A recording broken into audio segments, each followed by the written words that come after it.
कौन था कीचक जिसने द्रौपदी पर डाली थी बुरी नज़र। महाभारत की कथा में पांडव जब अज्ञातवास भोग रहे थे तो सभी पांडव कौरवों से बचने के लिए भेष बदलकर विराटनगर में रहने लगे, जहां पर पांडव और द्रौपदी एक सेवक बनकर समय व्यतीत करने लगे। युधिष्ठिर राजा विराट के मंत्री कनक के रूप में कार्य करने लगते हैं। अर्जुन बृहनाला नाम के एक किन्नर के वहाँ की राजकुमारी उत्तरा को नृत्य सिखाने लगते हैं। भीम बल्लाव के रूप में खाना बनाने लगे। नकुल ग्रंथिक के रूप में घुड़सवार और सहदेव ततिपाल के रूप में चरवाहा का कार्य करने लगते हैं, जबकि द्रौपदी सैंदी के रूप में रानी की सेवा करने लगती है। द्रौपदी पर जब कीचक ने डाली थी बुरी नज़र। कीचक विराटनगर का सेनापति और महारानी सुदेशना का भाई था। कीचक के बारे में कहा जाता है कि वह अहंकारी और दुष्ट था। वह बहुत जिद्दी भी था। एक बार कीचक अपनी बहन सुदेशना से मिलने उसके महल में आया तो उसकी नज़र द्रौपदी पर पड़ गई। द्रौपदी को देखकर कीचक मोहित हो गया और द्रौपदी को पाने की कामना करने लगा। कीचक ने अपनी बहन सुदेशना को द्रौपदी को उसके पास भेजने के लिए कहा। रानी की आज्ञा से द्रौपदी कीचक के पास जाती है। कीचक द्रौपदी पर गलत नज़र डालता है।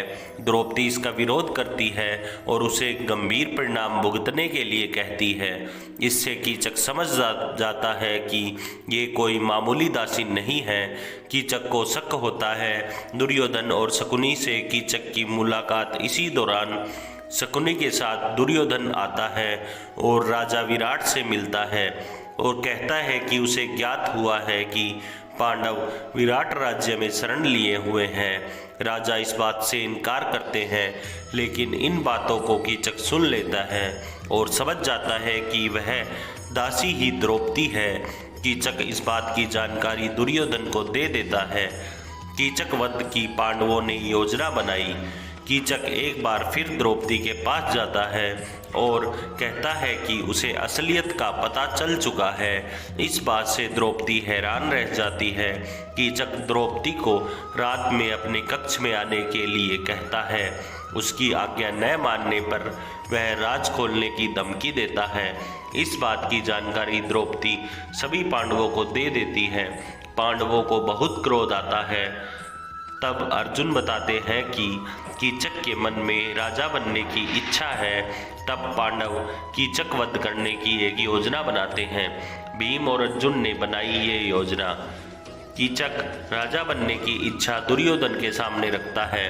कीचक दुर्योधन को भरोसा दिलाता है कि यदि वह राजा बन जाए तो वह पांडवों की हत्या कर देगा। शकुनी दुर्योधन को समझाता है कि पांडव अब कीचक को नहीं छोड़ेंगे। पांडव के कीचक वध किए बिना नहीं रहेंगे, क्योंकि वे द्रौपदी का अपमान सहन नहीं कर सकते हैं। शकुनी दुर्योधन से कहता है कि रात में सभी पांडवों को पकड़ा जा सकता है। रात में पांडव जैसे ही कीचक को मारने आएंगे तो शोर होगा और तभी दुर्योधन अपने सैनिकों के साथ पांडवों को पकड़ ले। लेकिन इस बात का पता पांडवों को चल जाता है। तब पांडव एक योजना बनाते हैं। पांडव द्रौपदी के स्थान पर भीम को महिला के कपड़े में उसके कक्ष में भेज देते हैं। कीचक समझ नहीं पाता है कि और भीम को द्रौपदी समझकर पकड़ लेता है। तभी भीम कीचक को अपनी पकड़ में ले लेते हैं और उसका वध कर देते हैं। कोई शोर ना हो इसके लिए अर्जुन किन्नर के रूप में संगीत पर नृत्य करने लगते हैं। इस प्रकार दुर्योधन और शकुनी को कुछ पता ही नहीं चलता है और कीचक वध भी हो जाता है। दोस्तों, वीडियो अच्छी लगी हो तो वीडियो को लाइक शेयर सब्सक्राइब करें। आपका धन्यवाद।